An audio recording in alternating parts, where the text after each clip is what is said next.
Welcome to Sweet Life Beat Life. We hope this video helps. In this video, I will explain how to get your Delta Roblox mobile key.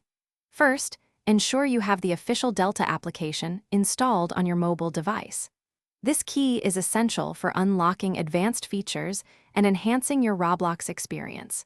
You'll need to navigate to the key generation section within the app or its associated website. Be prepared to follow a few simple prompts to initiate the process.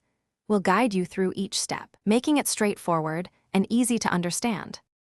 Once you're in the Delta application or on its official website, look for the Get Key button, usually prominently displayed. Tapping this will direct you to the key generation page. Here, you'll typically encounter a series of verification steps, such as completing a CAPTCHA or watching a short advertisement.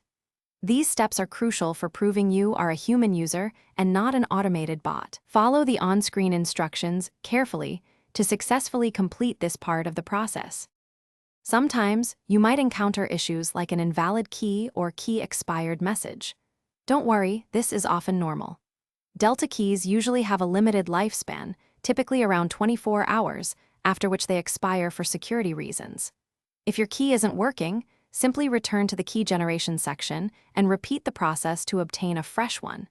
It's a quick and easy fix to get you back into your enhanced Roblox experience without significant delay. To ensure a secure and smooth experience, always obtain your Delta key directly from the official Delta application or website. Never use third-party sites, as they can compromise your security. Furthermore, it's crucial to keep your key private. Sharing it could lead to unauthorized access. Regularly updating your mobile device's operating system also contributes to a more stable and secure environment for using Delta. Following these simple best practices will help you enjoy your enhanced gameplay safely. Thanks for watching. Consider subscribing if we helped you.